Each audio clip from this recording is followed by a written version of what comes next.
In the summer of 2024, I set out to face my fear of heights head-on once again. I joined world-renowned mountaineer Jelle Staleman for a 3-week journey to conquer some of Europe's most breathtaking peaks. I'm Dane from Hikaholics, where Alette and I usually focus on sharing incredible hiking adventures. Growing up, I was terrified of heights, and in 2021 I conquered that fear during a mountaineering course. And ever since, I've been on a mission to push my limits with climbing and mountaineering. In this 3-part series, I'll climb Austria's Grossvenediger and Grossglockner, the country's highest peak. Explore the fundamentals of mountaineering in Chamonix, summit my first 4,000 meter peak, the Gran Paradiso, and take on 7 more peaks above 4,000 meters in Italy's Monte Rosa massif.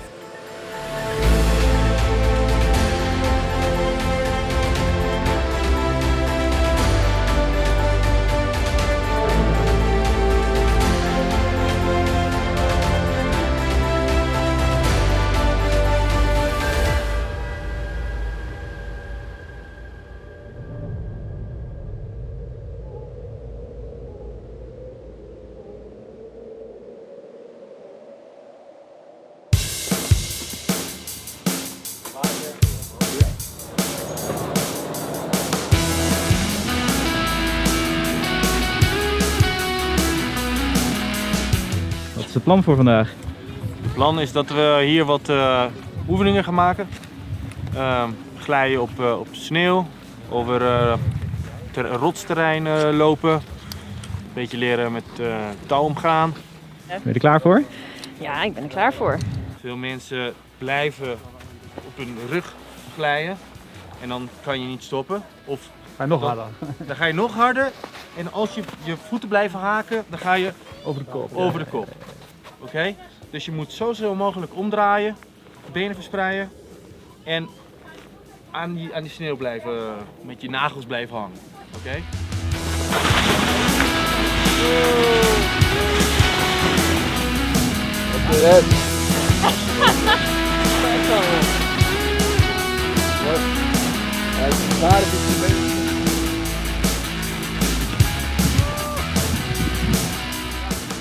Kan je stoppen met de pikkel. Je hebt 2 punten, eentje hieronder, eentje hiervoor. Nou, het belangrijke is als je loopt, als je bijvoorbeeld omhoog loopt, loop je met de punt omhoog. Oké? Dus als het steiler wordt, kan je hem erin hakken. Als je naar beneden loopt, loop je met de punt naar achteren. En als je glijdt, gooi je op die pikkel. Oké? Benen uit.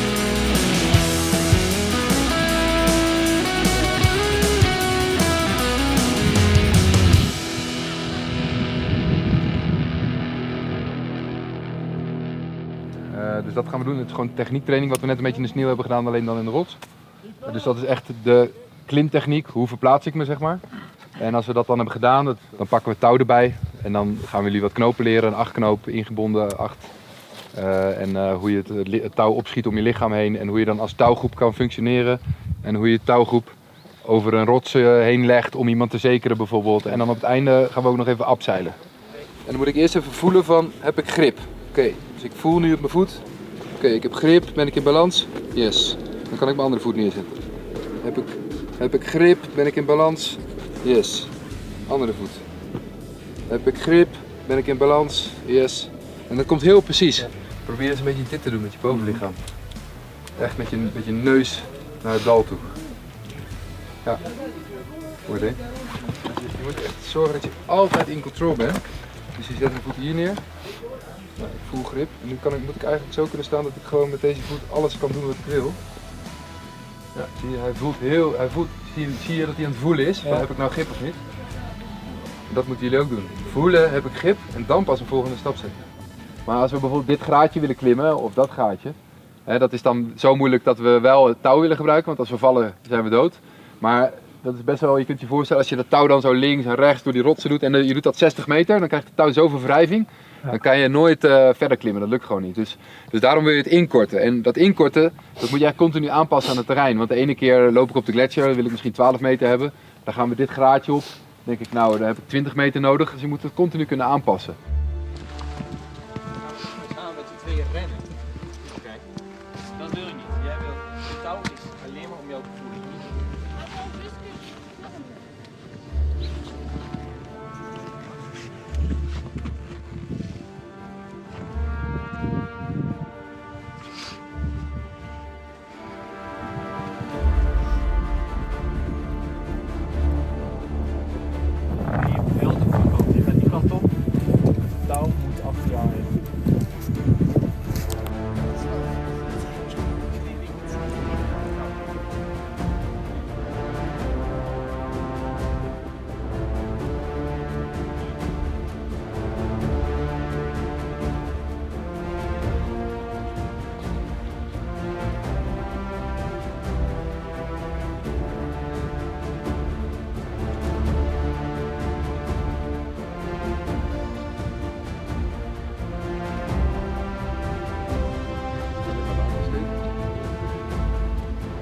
Woo!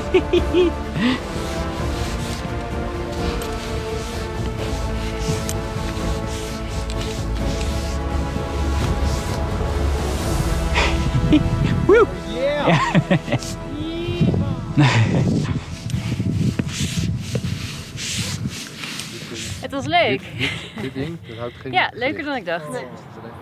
So we just finished day 1 of the beginner course alpinism in Chamonix, and the first day was pretty amazing. We went up to Le Brévent, which we visited a long time ago, but now, even though it is summer, there is still a lot of snow. It was way different than when we hiked the TMB during that time.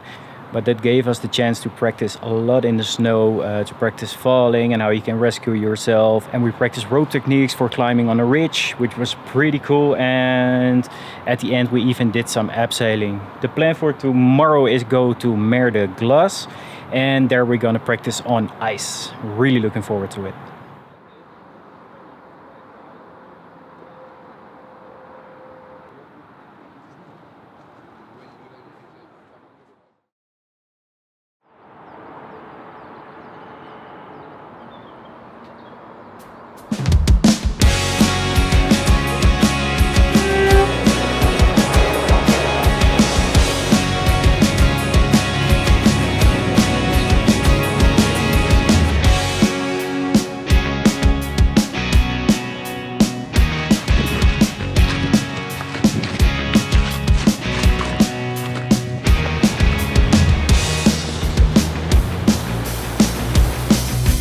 Beetje zin in? Ja, zeker.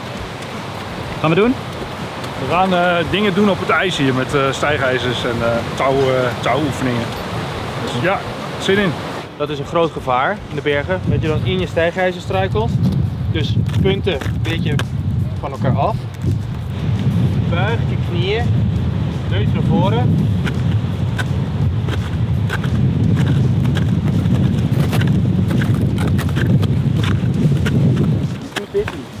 Oké, dat is heel gevaarlijk. Want als je te ver gaat, glij je uit. Dus je legt altijd de punten van de stijgijzers een beetje richting het dal.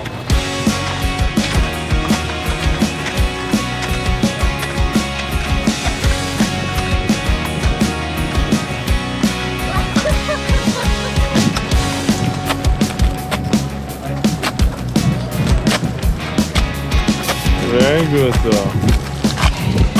Okay, thank you.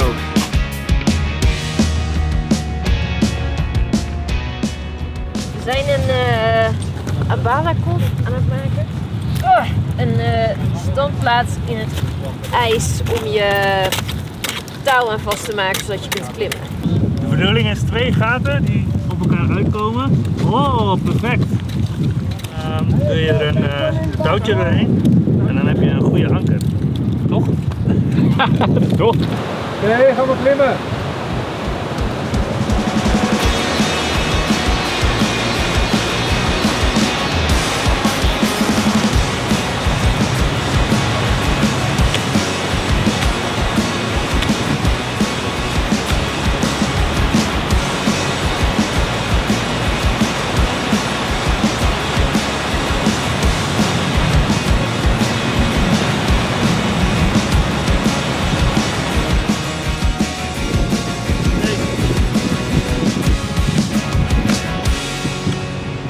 Hoor. Leuk hè? Vet. Was vet? Ja.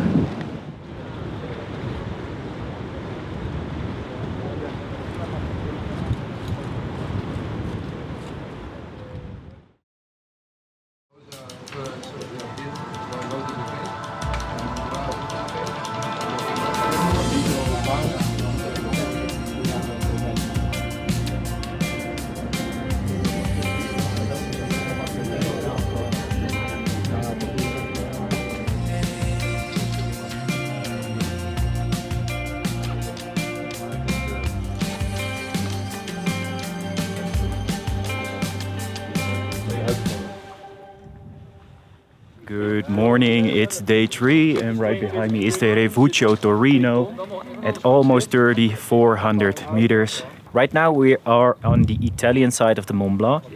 Right now we're getting ready, everybody's packing their crampons and we're getting on the rope because we're going to cross a glacier and we're gonna walk on some ridges. So lots of practice today. We're really looking forward to it. We gaan een gletsjertouw maken. Hoe je dat gaat doen, dat hangt af van met hoeveel mensen je bent, hoeveel ervaring hebben die mensen. Dus David en ik gaan op pad. Dit is David, dit ben ik. Dan weten wij alle twee evenveel en dan willen we alle twee een stuk resttouw hebben. Want als David in de spleet valt, heb ik resttouw om hem te redden en vice versa.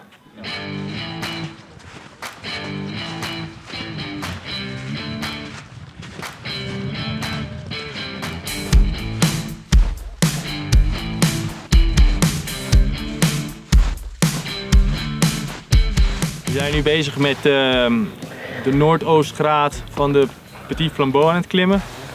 Dat is een van de meest bekende toppen van het Mont Blanc massif. En behoorlijk technisch. Een beetje van alles, mixed. Je hebt de sneeuw, rotsklimmen en behoorlijke uitdaging. Het is even wennen, maar heel veilig, omdat die stijgijzers ook heel makkelijk over rots kunnen gaan. En heel veilig en niet uitglijden.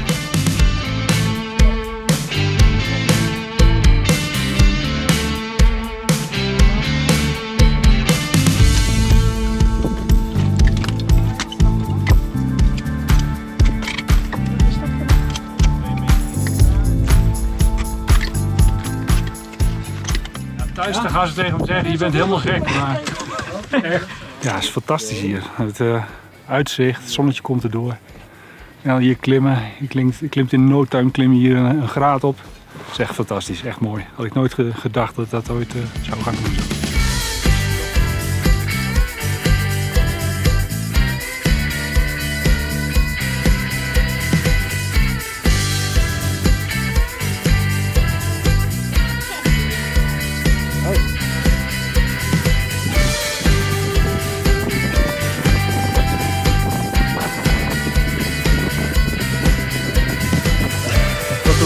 Rock'n'roll.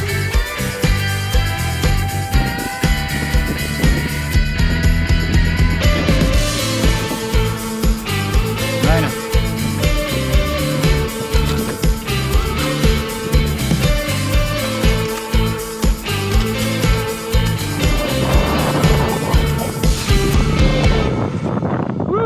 Petit Flambeau Summit. Bang dat je niet zo lukt. Hoe hoog zijn we, David? 3553. Nice. Goed gedaan. Gedaan, bravo.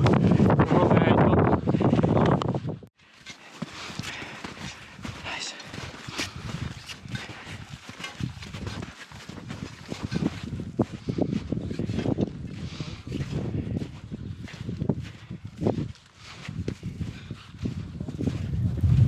So we just got back from day 3 of the beginner course alpinism in Chamonix. And today we climbed the Petit Flambeau, which is almost 3,500 meters. And the climb up there was really cool. It was a mixed with snow and rock climbing. And yeah, the guides took really good care of us. And the plan for tomorrow is do some crevasse rescue.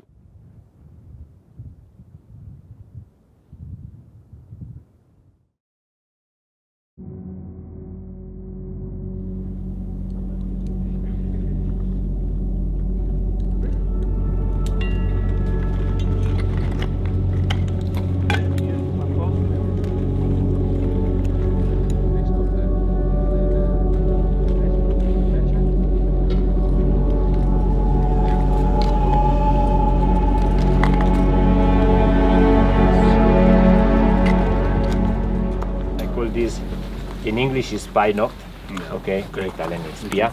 And I know that it's still 3 meters on the rope, okay? So I can use 3 meters, but I know that it's almost finished. So it's like a spy.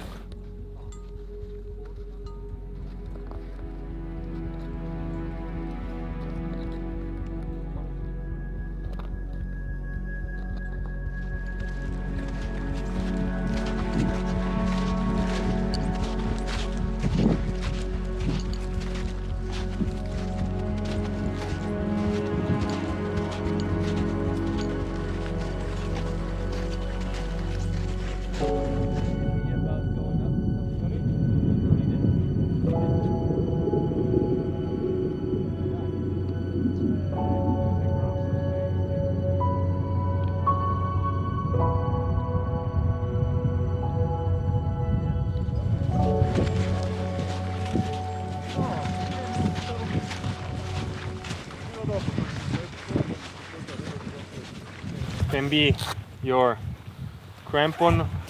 You fill it up with snow. Okay. You take a sling. Pass me a sling for now. Please? Yeah. Make it around. You dig it deep, okay? This kind of snow is really solid. Okay. You dig your hole a little bit wider than the dead man you're using. Okay, and you dig it with a lot of energy. And you can hands. Okay, we're walking around, keep following the crevasse. Ah! Ah! It's heavy. First things, you see me, I have to block David. Then, okay, now he's down in a crevasse. I have to make my first dead body, like this one. Now we have already this one, so I can use it. Like this. I push down and now I can release a little bit of weight, okay? Like this. But I keep some weight on my harness because it's only one point. I want to construct an anchor. And now you have to make a cleavage on this one. Huh? So like this. And tak, I'm already on 2 points, right? All mast. Hele mast. Okay, now I pull up David like this by my arm, okay? Right. Later you stay like this.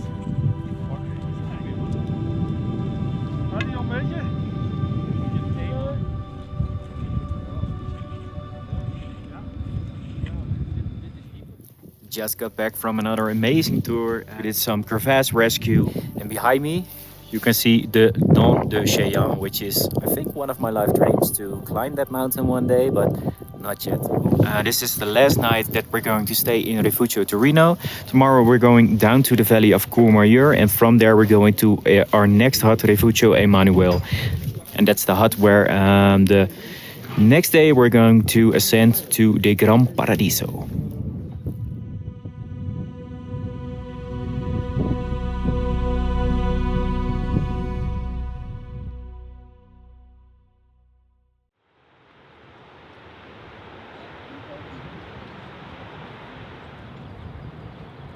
Good afternoon from Camping Le Pont. This is the parking site, and from here we're going to hike to Rifugio Emanuele, which is the base to get to Gran Paradiso, the summit at 4,000 meters, which we're going to climb tomorrow morning. From this parking place to the hut is 800 meters of climbing, and it should take about 1.5 hours. The weather forecast for today was really bad, but so far it's actually pretty good. So let's pray that's going to stay this way. So this is Gran Paradiso National Park, and right now we are here at the campsite, and from here we're going to hike towards Rifugio Vittorio Emanuele, and that's where we're going to sleep. And tomorrow morning we're going to Gran Paradiso at a little bit over 4,000 meters, and the plan is to go in this canyon, go up here, follow this ridge and climb to the top. I'm really looking forward to it. From here you see the top, okay? We don't see the top from anywhere here. And then we have the last part over the rocks and to the top. And the same way back, okay?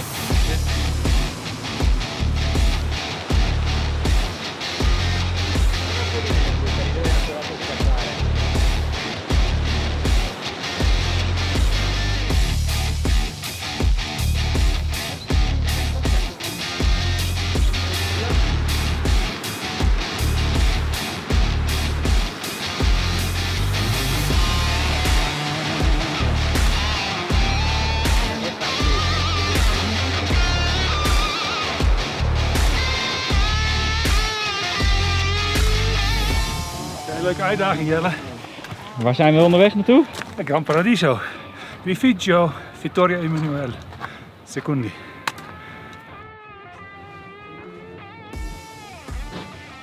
So just arrived at Rifugio Emanuele at 2,735 meters. The hike up here was pretty cool. It was pretty steep, but it took us 2 hours to get here, and it was really beautiful. We are just at the border of the snow and the rocks and now get a good night's rest for the summit tomorrow of the Gran Paradiso. That will be my first 4,000 meter peak. I'm really looking forward to it.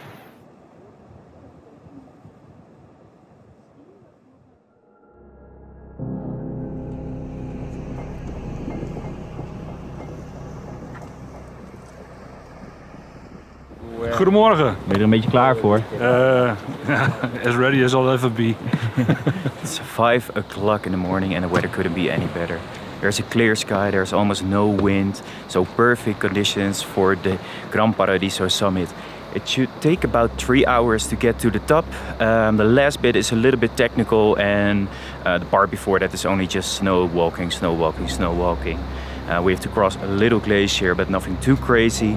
I'm really looking forward to it. Let's go!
We zijn nu bezig met het eerste deel van onze beklimming van de Gran Paradiso.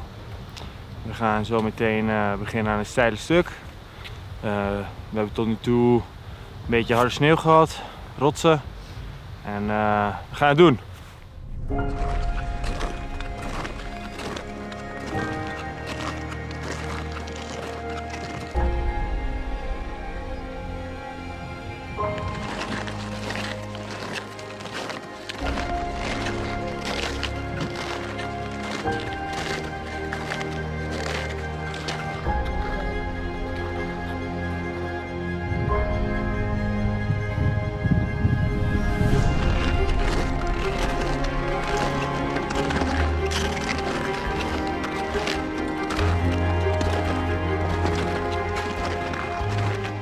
Je bent het laatste stukje omhoog klimmen.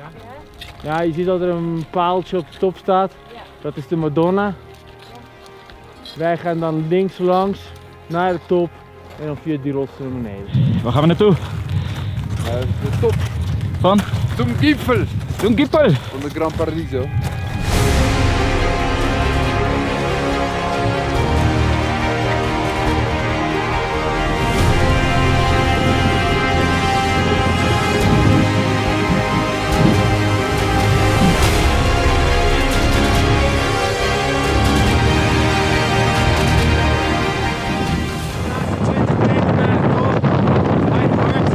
Dus we moeten een beetje snel zijn. Oké, ja.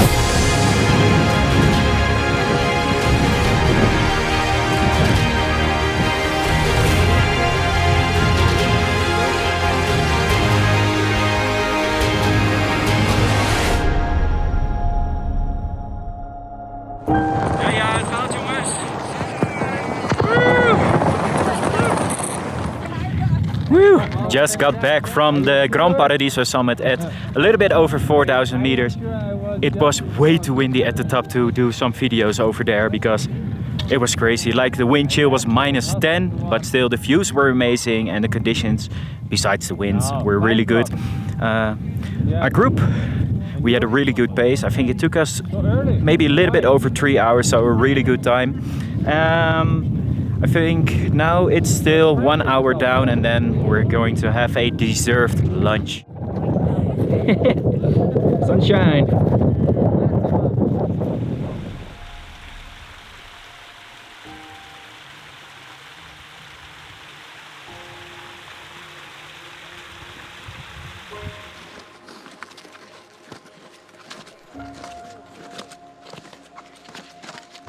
safely made it back to the hut. It was a pretty long day to reach the summit of the Gran Paradiso at 4,000 meters. In total we had to ascend 1,300 meters and we had to descend it again as well. And at the top it was really cold. The wind was blowing like crazy, but it was amazing. The sun is shining, the scenery is incredible as well. The plan for now is to take a lunch and then go down back to the valley, and then I'm going to rest for 2 days, because in 2 days I'm gonna start the 7 summits. And my little brother is joining me as well, so I'm gonna have a really good time, so make sure to stick around.